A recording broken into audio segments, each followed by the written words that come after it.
Hello दोस्तों, एक बार फिर से स्वागत है आपके अपनी YouTube channel Ashoka Infosys class में। ठीक ना। तो आज हम देखेंगे परागकोश का स्फुटन। क्या देखेंगे? परागकोश का स्फुटन। तो आइए उसके पहले हम इंट्रोडक्शन जान लेते हैं कि पहले हम लोग क्या पढ़ चुके थे। इसके पहले हमने चर्चा कर लिया था, किसका चर्चा कर लिया था? आइए जल्दी जल्दी में हम पता कर लेते हैं। ठीक ना। तो हमने यहाँ एक फ्लावर लिया था। क्या लिया था? एक फ्लावर लिया था। कुछ इस प्रकार से फ्लावर थे। इस फ्लावर में क्या थे? नर जननांग और मादा जननांग थे। ठीक ना। नर जननांग और मादा जननांग थे। ओके। तो हमने नर जननांग में देखा था परागकोश और ठीक ना, ये ऐसे थे फ्लावर्स, कुछ फ्लावर ऐसे थे। फ्लावर्स को हम देखें, यहाँ पे हमने देखा कोरोला को देखा, यहाँ पे कैरिक्स को देखा, एंड्रोसियम को देखा और गाइनोसियम को। ठीक ना। तो एंड्रोसियम गाइनोसियम के बाद हमने ये सभी फ्लावर्स के इंस्ट्रक्शन के बारे में चर्चा कर लिया था। उसके बाद यहाँ से हमने जल्दी जल्दी में देख लेते हैं। यहाँ से हमने एक परागकोश को लिया था। ठीक ना। एक परागकोश को यहाँ से हमने लिया था। ठीक ना। यहाँ से हमने परागकोश को लिया था, कुछ इस प्रकार से संरचना लिया था। फिर इसका मैंने अनुप्रस्थ काट काटा था। क्या काटा था? अनुप्रस्थ काट काटा था। ठीक ना दोस्तों। तो जल्दी जल्दी में सभी फिगर्स को रिवीजन कर लेते हैं हम लोग। ठीक ना। तो ये क्या करते हैं, कुछ इस प्रकार से संरचनाएं मिलती है। जब इसका क्या करते हैं, अंदर काट काटते हैं, तो इसमें क्या होती हैं? इसमें 4 बीजाणुधानियाँ पाई जा रही थी। ठीक ना। कुछ इस प्रकार से संरचना हमको देखने को मिलती थी। ठीक ना। तो यहाँ पे संयोजी रहते थे, इसको ऐसे कर देते हैं, ऐसे कर देंगे तो इस प्रकार से संरचना हमको देखने को मिलती थी। ठीक ना। कुछ इस प्रकार से संरचनाएं देखने को मिलती थी। तो यहाँ पे क्या, इसमें क्या भरे रहते हैं? इसमें परागकण भरे रहते हैं। तो परागकोश में किसका निर्माण हो रहा था? परागकणों का निर्माण हो रहा था। तो ये क्या थे? यहाँ पे मैंने इस फिगर को, सिर्फ इतने फिगर्स को हम यहाँ पे उठा लेंगे। ठीक है ना। क्योंकि परिपक्व परागकोश का स्फुटन देखेंगे। किसका देखेंगे? परिपक्व परागकोश का स्फुटन देखेंगे। तो दोस्तों आइए हम इसकी चर्चा कर लेते हैं, बीजाणुधानियों की चर्चा कर लेते हैं। तो परागकोश देख लेंगे। ठीक ना। ओके, परिपक्व परागकोश का स्फुटन देख लेते हैं। ठीक ना। तो आइए एक संरचना आप लोग बनाते रहिए मेरे साथ। ठीक ना।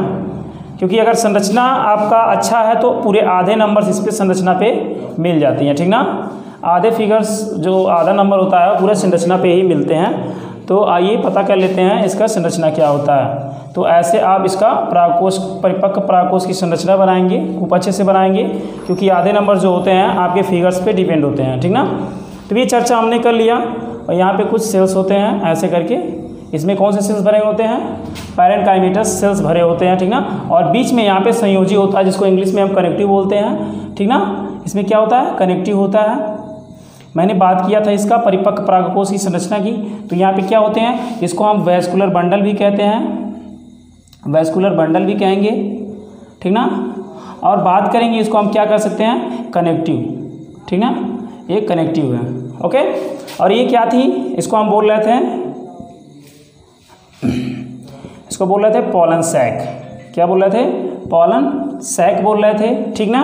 और इसका नाम क्या दे रहे थे हम? इसको हम कह रहे थे माइक्रोस्पोरेंजिया। क्या कह रहे थे? माइक्रोस्पोरेंजिया कह रहे थे। ठीक ना। तो माइक्रोस्पोरेंजिया में क्या रहते हैं? माइक्रोस्पोर्स रहते हैं। और इसी माइक्रोस्पोर्स को हम क्या बोलते हैं? पॉलन ग्रेन बोलते हैं। कोई दिक्कत? ठीक ना। यहाँ पे हम पॉलन ग्रेन का संरचना बनाएंगे, माइक्रोस्पोर का संरचना बना लेते हैं। माइक्रोस्पोरेंजिया में क्या रहेंगे? माइक्रोस्पोर रहते हैं। ठीक ना। यानी सूक्ष्म बीजाणुधान में सूक्ष्म बीजाणु रहते हैं। और उस सूक्ष्म बीजाणु को हम क्या कहते हैं? परागकण कहते हैं। क्या कहते हैं दोस्तों? परागकण कहते हैं। ठीक ना। तो ये ऊपरी लेयर्स है। ये कौन सा लेयर होता है? आइए जान लेते हैं कौन सा लेयर होता है। कोई दिक्कत नहीं ना आप लोग को? ध्यान से देखिएगा इस फिगर को। कुछ इस प्रकार का फिगर, मोटा संरचना दिखती है। ठीक ना। उसके नीचे क्या होता है? कुछ इस प्रकार की संरचनाएं या हम देखते हैं। ठीक ना। ओके। ओके। बात करें हम टेपिटम के लेयर की, बात करें हम मिडिल लेयर की, तो ये क्या होते हैं? परिपक्व जब परागकोश का स्फुटन होता है तो ये दोनों लेयर टूट जाते हैं तुरंत। क्या? 2 लेयर टूटते हैं। एक को हम क्या बोलते हैं? टेपिटम का लेयर। तो यहाँ हम लिख देंगे, यहाँ हम लिखेंगे। ठीक है, यहाँ लिख देते हैं। कहते हैं टेपिटम का लेयर, टेपिटम का लेयर, टेपिटम का स्तर, टेपिटम स्तर टूट जाता है। और कौन सा लेयर? मध्य लेयर। कौन सा लेयर? मध्य स्तर। ठीक ना। तो मध्य स्तर और टेपिटम का जो टेपिटम स्तर और मध्य स्तर क्या होते हैं, टूट जाते हैं और टूट करके इन परागकणों को, ये क्या है, पॉलन ग्रेन, क्या है, पॉलन ग्रेन होता है और इनको पोषण देने का कार्य करता है, ठीक ना। ये टेपिटम के लेयर और मध्य स्तर टूट करके पॉलन ग्रेन को पोषण देने का कार्य करता है। तो हमने पढ़ा था 4 लेयर, एपिडर्मिस और इंडोथीसियम और मिडिल लेयर, उसके बाद हमने चर्चा किया था किसका, टेपिटम की। तो इसका क्या नाम है, ये ऊपर ही दिख रहा ना, ये ऊपर वाला संरचना, तो इस ऊपर वाले संरचना का नाम होता है एपिडर्मिस। ईपी मतलब आउटर होता है, डर्मिस मतलब होता है चर्म या स्तर कह सकते हैं, यूपीडर्मिस, ठीक ना। तो यूपीडर्मिस का लेयर हो गया, ईपीडर्मिस हो गया।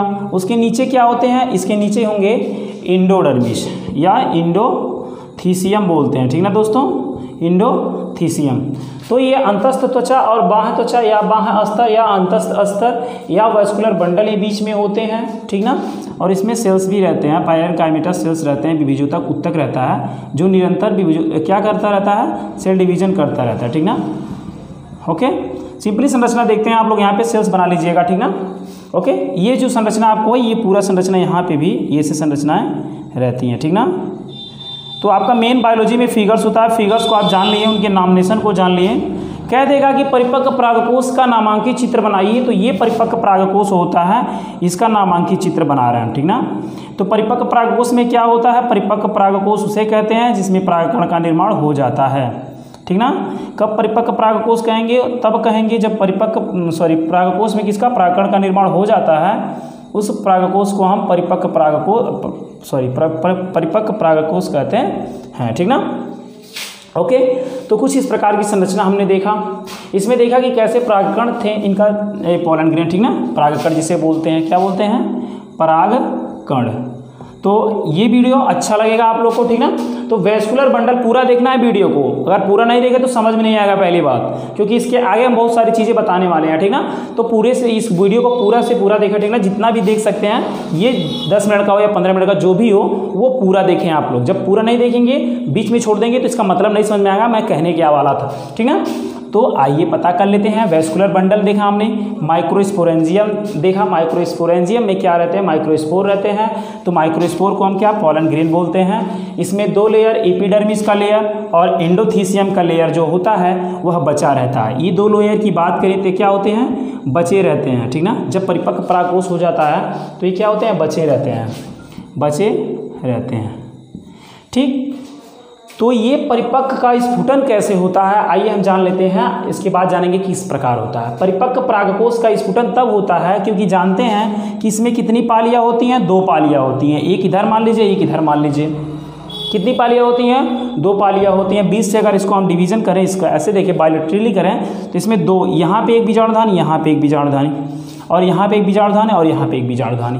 अब दोनों बीजाणुधान की बात करें तो इसमें क्या होते हैं, दोनों बीजाणुधानियाँ आपस में मिल जाते हैं, क्या करते हैं, ये आपस में मिल जाते हैं। इसमें मिल जाने के कारण दोनों में क्या बनता है, दोनों बीजाणुधानियों में बीजाणु बनते हैं, और उन बीजाणुधानियों में बीजाणु जब बन जाते हैं, परागकण बन जाते हैं, दोनों एक में मिल जाते हैं, और ये क्या, इसमें प्रेशर पड़ता है, क्या पड़ता है, प्रेशर पड़ता है, और स्टोमियम जो गड्ढा रहता है, ठीक ना, स्टोमियम, ठीक ना, यहाँ से क्या करते हैं, स्फुटन कर जाते हैं, और स्फुटन करने के बाद क्या होता है, परागकण बहुत तेज़ी से क्या करते हैं, बाहर आ जाते हैं, ठीक ना, समझ में आया। यानी बीजाणुधानियाँ क्या करती हैं, आपस में मिल जाती हैं, 2 बीजाणुधानियाँ, यानी 2 प्रकोष्ठ आपस में मिल जाते हैं। मैंने बात किया था ना, मैंने बात किया था कि 1 पाली 2 पाली, 2 पाली में 4 प्रकोष्ठ, ठीक ना। 1 पाली में कितने प्रकोष्ठ, 2 प्रकोष्ठ, 2 पाली में कितने प्रकोष्ठ, 4 प्रकोष्ठ। तो 2 पाली आपस में मिलेंगे और इसमें दाब पड़ेगा, जब दाब पड़ेगा तो यहाँ पॉलन ग्रेन बहुत तेज़ी से स्फुटन करके बाहर आएंगे, ठीक ना। तो ये चीज़ें हमने परिपक्व परागकोश की संरचना बता दिया। आइए हम जानेंगे, क्या जानेंगे कि परिपक्व परागकोश की स्फुटन की विधि, किन किन विधियों द्वारा परागकोश से स्फुटन करके परागकण रहे बाहर आते हैं, किन किन विधियों से, मतलब परागकोश में कौन कौन से ऐसे अंग जो उनका भाग होता है, किन किन भागों से क्या करते हैं वह परागकण बाहर आते हैं, इसकी चर्चा हम करेंगे। तो आइए जल्दी से जान लेते हैं। इस फिगर को अगर समझ में आया होगा तो आप लोग जरूर कमेंट करिएगा, जो नहीं समझ में आया होगा तो जरूर कमेंट करिएगा, ये भी होता है, ठीक ना। तो कमेंट आप लोग करते रहिए। इस वीडियो को ज़्यादा से ज़्यादा शेयर और लाइक और सब्सक्राइब जरूर करें, ठीक है, ये सभी कहते हैं, हम भी कह रहे हैं, ठीक ना। कोई दिक्कत नहीं है, लेकिन पूरा वीडियो देखें आप लोग, ठीक ना। ओके, यहाँ पे आपको 12 के पूरे जो भी सब्जेक्ट रहेंगे बायोलॉजी के, ये 3 महीने में कंप्लीट करवाया जाएगा। तो आइए जान लेते हैं क्या देखेंगे जो दोस्तों, परिपक्व परागकोश के स्फुटन की विधि, ठीक ना। ओके, तो विधि में हम क्या देखेंगे, ठीक ना। परिपक्व परागकोश के स्फुटन की विधि हम देखेंगे, किन किन विधियों द्वारा परागकोश से परागकण बाहर आते हैं। तो पहली विधि हम देखते हैं, यहाँ पे हम ऐसे चित्र बनाएंगे, ठीक ना। कुछ इस प्रकार के चित्र बनाएंगे, आइए बनाते रहिए आप लोग भी, ठीक ना। ओके जी, ये हमने थोड़ा और बढ़िया बना लेते हैं, बड़ा सा बना लेते हैं, क्योंकि हमको क्या करवाना है, स्फुटन करवाना, ठीक ना। तो कुछ इस प्रकार की संरचना हम देखेंगे। ओके, ठीक, तो ये क्या होगा, ये आपके पुष्प का क्या हो गया, पुष्प का परागकोश हो गया। इन परागकोश में क्या देखते हैं, कुछ इस प्रकार की दरारें बन जाती हैं, ठीक ना। जब इस पे प्रेशर पड़ता है तो यहाँ पे परागकोश में, ये इसका क्या नाम होता है आप जानते हैं ना, इसको बोलते हैं एंथर, इसको बोलते हैं फिलामेंट, ठीक ना। फिलामेंट और एंथर 2 होते हैं, इसको हम बोलते हैं हिंदी में तंतु और बोलते हैं परागकोश। तो हम किसकी चर्चा कर रहे हैं, परागकोश की। यहाँ पे तंतु की चर्चा हम नहीं कर रहे हैं, परागकोश की चर्चा कर रहे हैं, ठीक ना।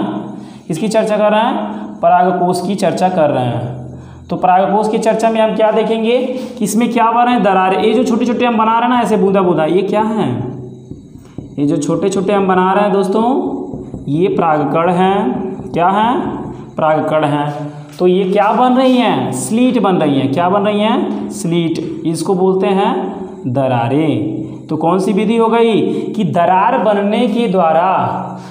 बनने से परागकोश में जब स्फुटन होता है परागकोश का, तो दरारें बन जाती हैं। जब परागकोश का स्फुटन हो जाता है तो क्या हो जाती हैं, परागकोश में दरारें बन जाती हैं। और दरारें बनने के कारण ये जो होते हैं, इसमें से परागकण क्या है, परागकण क्या हो जाते हैं, बाहर आ जाते हैं, ठीक ना। समझ में आया, ये पहला हो गया। तो क्या बनने के द्वारा लिखेंगे, परागकोश में दरारें बनने के द्वारा स्फुटन, ठीक ना। दरारें बनने के द्वारा क्या होता है, इसका स्फुटन होता है। उसके बाद हम दूसरा देखेंगे, क्या देखेंगे, ये चीज़ें समझ में आ गई। यानी दरारें बनने के द्वारा क्या होता है, स्फुटन होता है और परागकण क्या होते हैं, बाहर आते हैं, ठीक ना, तेजी से। जब इसका स्फुटन होगा तो बहुत तेजी से परागकण क्या होते हैं, झड़ते हैं, बाहर आते हैं, ठीक ना। उसके बाद हम देखेंगे दूसरा, क्या देखेंगे, दूसरा परागकण। आइए चर्चा कर लेते हैं दूसरे परागकण की, ठीक ना।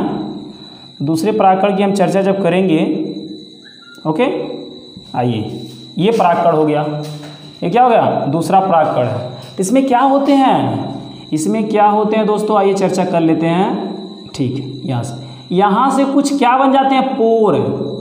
ये क्या है, पोर। आइए, यानी छिद्र जो होता ना परागकोश में, छिद्र बनने के द्वारा परिपक्व परागकोश से क्या होते हैं, परागकण बाहर आते हैं, ठीक ना। पोर, पोर मतलब होता है छिद्र। तो छिद्र बन जाते हैं, इसमें क्या बन जाते हैं, छिद्र।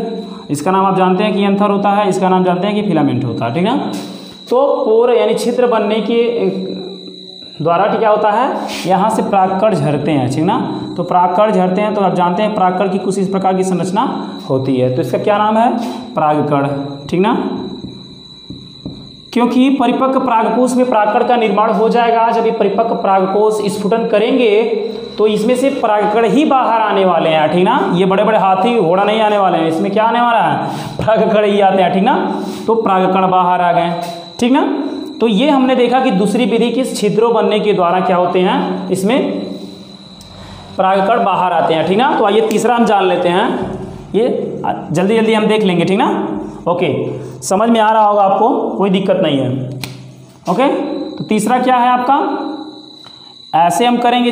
देखिए फिगर्स आप अच्छे से अगर बना लिए तो कुछ भी दिक्कत नहीं है, बायोलॉजी में सभी समझ जाएंगे। एक बार पढ़िए, फिगर देखिए, फिर पढ़िए, फिर फिगर देखिए, ठीक ना। ओके, ये क्या है, ये परागकोश। परागकोश की चर्चा हो रही है, स्फुटन किसका देख रहे हैं हम, परागकोश की देख रहे हैं। तो इसमें क्या होती हैं, कुछ इस प्रकार की संरचना हमको देखने को मिलती हैं। इस संरचना को क्या बोलते हैं दोस्तों, अनुदैर्ध्य। क्या बोलते हैं, अनुदैर्ध्य, ठीक ना, अनुदैर्ध्य, ठीक ना। वर्टिबल सेक्शन, ठीक ना, वर्टिबल सेक्शन। अनुदैर्ध्य काट लेते हैं हम, इसका VS लेते हैं। क्या लेते हैं, VS लेंगे। VS बनने के द्वारा अनुदैर्ध्य दरारें बन जाती हैं। इसमें क्या बन जाते हैं, अनुदैर्ध्य दरारें बन जाती हैं, खांच बन जाते हैं। यहाँ से ऐसे ना, देखिए इस तरह से। तो इस तरह से जब बनेंगे तो यहाँ पे क्या दिख रहे हैं, छोटे छोटे परागकण हैं। तो परागकण की संरचना मैंने पहले बस बताया, कुछ ऐसी प्रकार की होती है, ठीक है। तो ये प्रकार की संरचना हो गई। ओके, तो कैसे अनुदैर्ध्य दरारें बनने के कारण या बनने से परागकण परागकोश से बाहर आते हैं। तो हमने इसका देखा। आइए हम चौथे की बात कर ले रहे हैं। ये तो तीसरा हो गया, आप चौथे की बात कर ले रहे, समझ में आया ना, ठीक। ओके, तो फिर हम चौथा बात करेंगे, क्या बनेंगे जी, परागकोश में कपाट बनने के द्वारा, क्या बनने के द्वारा, कपाटें बन जाती हैं।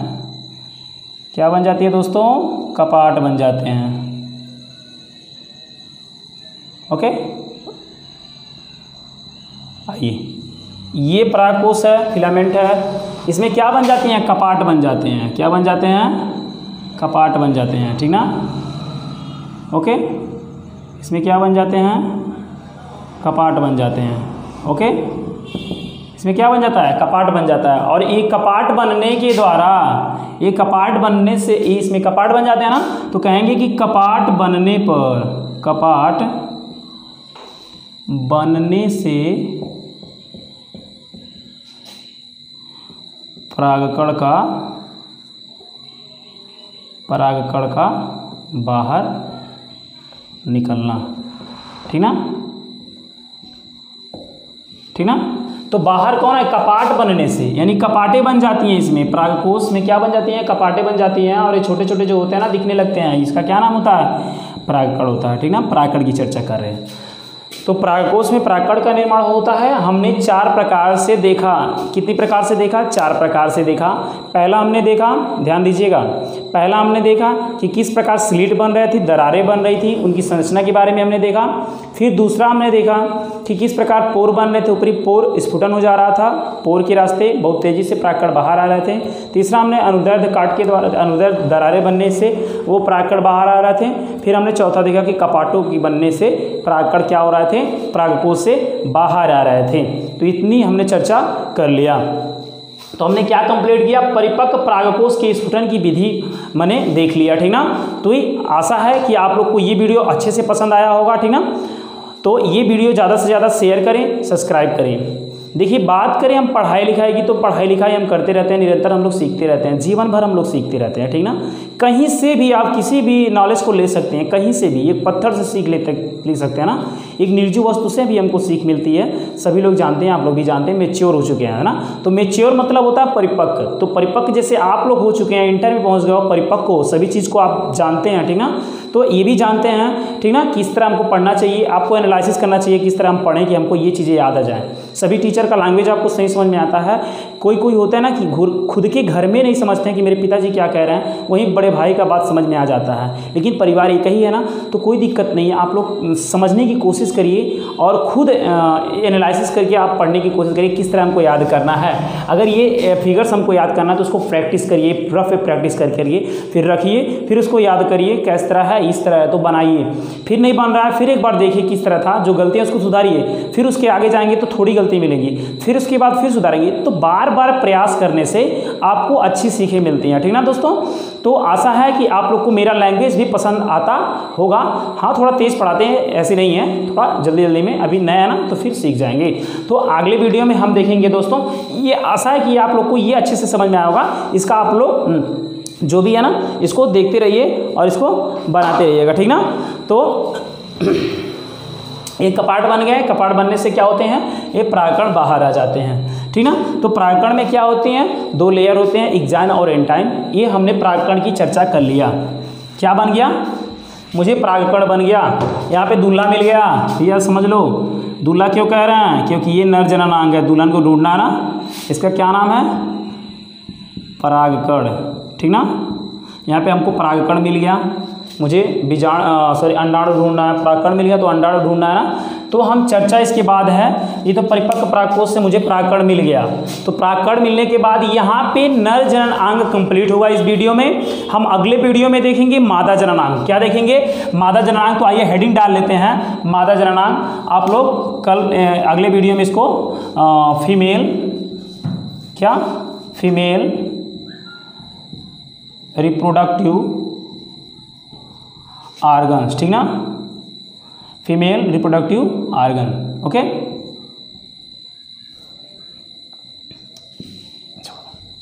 ठीक ना, female reproductive organs, okay, organ, ठीक ना। फीमेल रिप्रोडक्टिव ऑर्गन में यानी कहेंगे मादा जननांग। तो मादा जननांग हम देखेंगे, ठीक ना।